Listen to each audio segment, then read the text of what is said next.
This is a tutorial for the bull skip glitch in Sekiro Shadows Die Twice.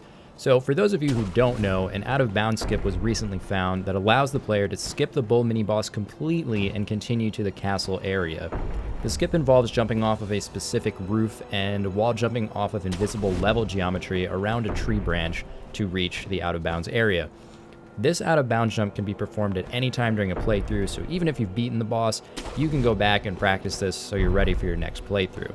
The game is still new, and learning this trick for myself took a few hours of practice until I finally understood it. There's no guides out. There are a few short videos, but nothing that went in depth, so I decided to make this guide for those of you who might be struggling like I was. So first, I'll show you how to get there and the movement I use to quickly position myself for the jump. Alright, so starting at the castle gate idle after the first boss, open the door and run through. As soon as you can grapple, jump and do it, and the gunshot will miss you every time. From here, run to the right, drop into this wall, and do a delayed jump at the end.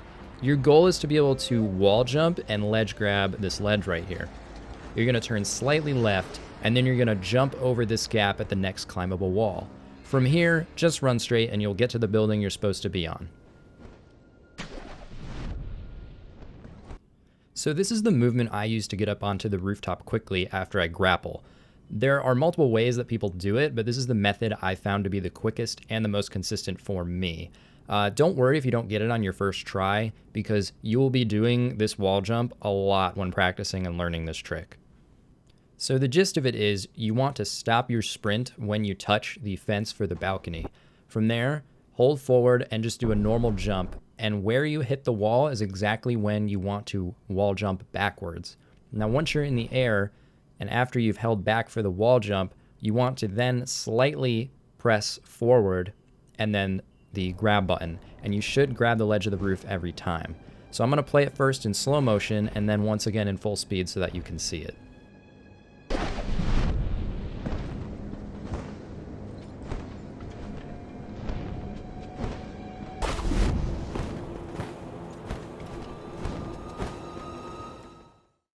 So once you ledge grab the roof, you're going to want to sprint back over to this corner, and you're going to want to face the tree in front of you. You're going to be aiming more towards the right side of the tree, and your main trajectory is going to be not exactly parallel, but a line somewhat diagonal to the center line of the roof.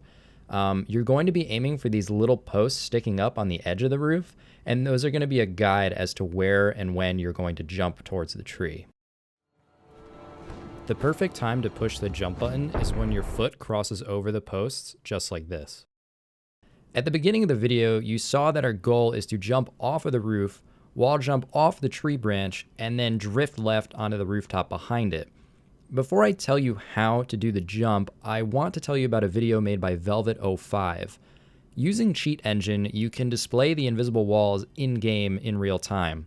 This is really, really useful for this trick because you're not actually jumping off of the tree branch, you're actually jumping off of an invisible wall. I'd highly recommend you head over to v1.03's YouTube channel, watch the video, give the video a like, give them a sub, and then come back here when you're done.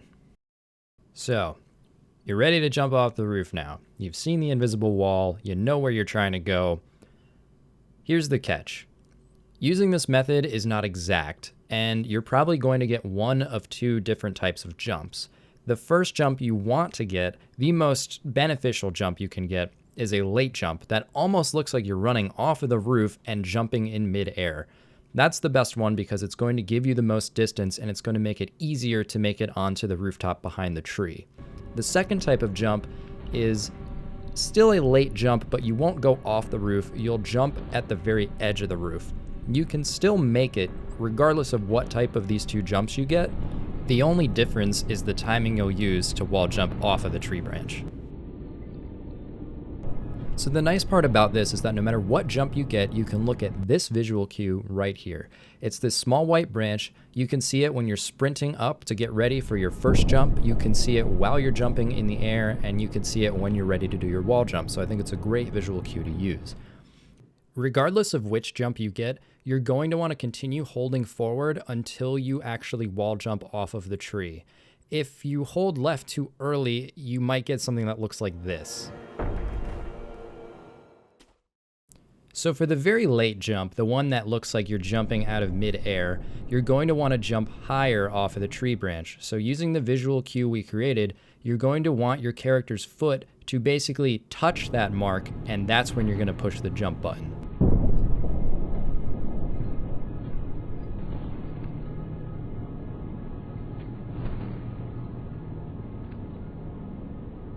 So the second jump you can get actually gives you a lot of height, but not enough distance.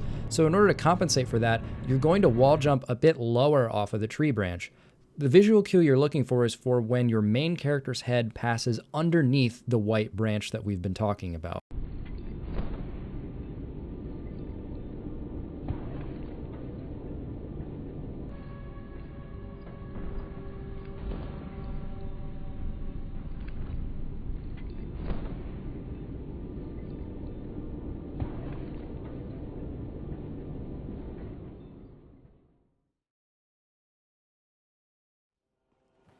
To sum it all up, here are the most important things you should be paying attention to when practicing this trick. Make sure you're running at the proper angle to make the jump. Make sure you're hitting the jump button as soon as your feet touch the posts. Be able to recognize if you got a low jump or a high jump. Make sure that you're holding forward until you push the A button again to wall jump. And last but not least, make sure that you're using the visual cue to determine when to wall jump. If you're not making it to the wall with either of the two jumps, then you're timing the wall jump incorrectly. It's definitely something to look at in practice, and this will take a long time, so be patient. If you're wondering the correct path to take when you jump over here, it's really easy.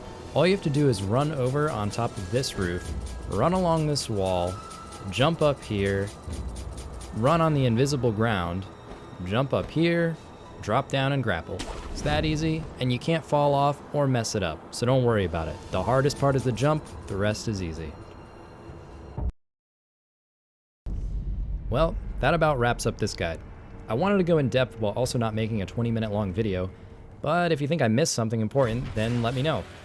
If you like the video, feel free to hit the like button, and let me know if you want me to make a guide on anything else related to this game. I'll be leaving links to things in the description, like v1.03's channel, and my Twitch channel, where I'll be streaming Sekiro and other great games.